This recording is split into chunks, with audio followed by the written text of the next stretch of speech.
This is German the Lioness Voice, and this is Cast Media. Here I am with Mr. YINKI, the founder of East Africa Festival. Hi. Thank you. Nice to meet you. Nice to meet you too. Thank you. So, how is your experience here in Tanzania, and why did you decide to come here in Tanzania to foundalize your festival? Experience has been wonderful. This is not my first time in Tanzania. As I said earlier, I was here in 20-something years ago. I was fortunate that I was in Dar es Salaam, I was in Arusha, and I was in Tanga. And I was actually invited to come to Zanzibar back then. But because I was busy, I was not able to go. So I missed seeing Zanzibar. But I was able to, thank God I was able to see Zanzibar last year, again for the first time when we started making the program. We brought the program to Tanzania, specifically Zanzibar, because of the tourism environment that Zanzibar has, because of the UNESCO site, the Stone Town is, and because of the warmth and welcomeness of the people. Since the first day we step our feet in Zanzibar, people have been extremely warm and very welcoming and supportive of what we are trying to do. And even when we met the folks in Zanzibar, from the ministers to the partners, even up to His Excellency, the warmth has been very beautiful. And when we came over to the mainland also to do certain things, we've seen the warmth of the country as a whole. So it's a pleasure to be here. Okay, what made you to come up with an idea of African festival? Africans don't talk to one another enough. We don't speak enough. And any platform that makes the continent come together is something everybody needs to jump up and rally around to make sure it's successful.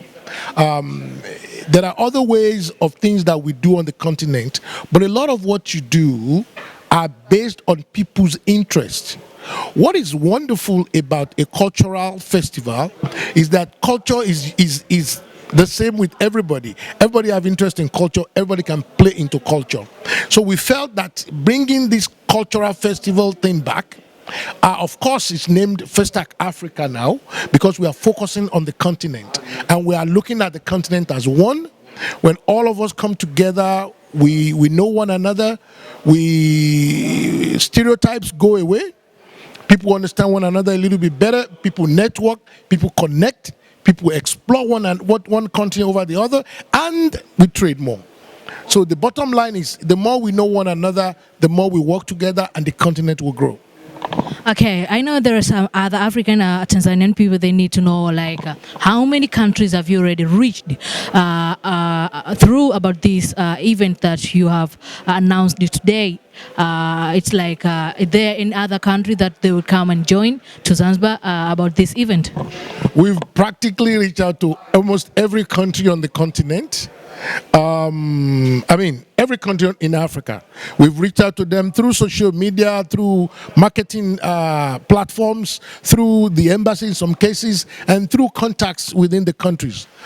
Even beyond Africa, we have a lot of people come from Brazil that are ready to come and help us with samba and salsa and teach us what their own culture is. We've reached out to people in the US, in Europe, and in the Caribbean. So we reach out to everybody around the world. Like I said earlier, Africa is not only about the color of your skin and the way you are. Africa today is a heartbeat. So no matter what you look like, if your heart beats Africa, you are welcome. You are one of us. So we ask everybody to come join us and participate in this wonderful festival. What is the difference about African festival and other festival that they have already happened here in Tanzania, especially in Zanzibar? There are some festivals in Zanzibar. For example, I think the two big ones are the ZIF and the Saudi Sapusara. What we're doing is a week of platform of a cornucopia of a whole lot of things. So you have the food, the fashion, the entertainment. But beyond that, we also overlap it with sports, with fun, with business exhibition and conference. So that it becomes a week of catch-all, and it becomes a week where everyone that is in Zanzibar, the week of 22nd of May to the 29th of May, will see something that they can do during the week. You have said there is a sport, culture, and some traditional dances. And let me go in culture.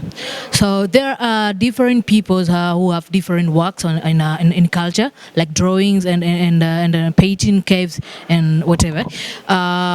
So how have you looked inside those people who have the talent of creating things, especially like drawing and other issues about culture?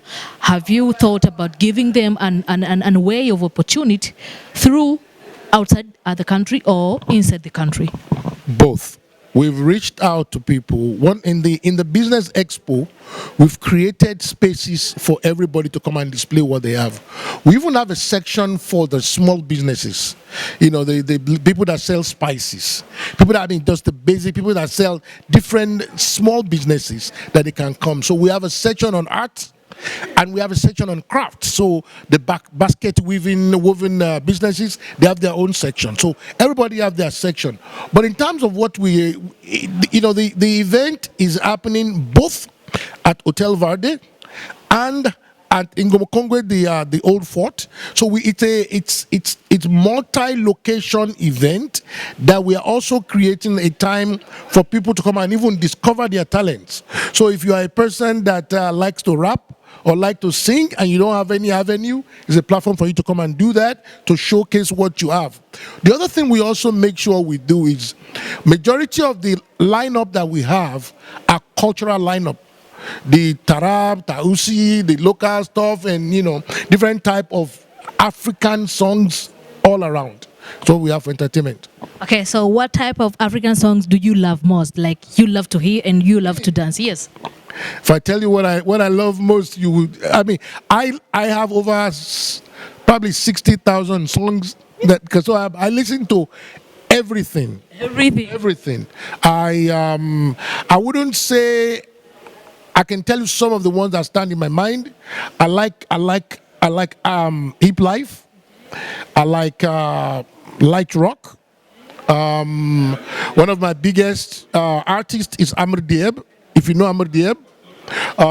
So my range of music goes all the way from West African to South African to East African and all. So yeah.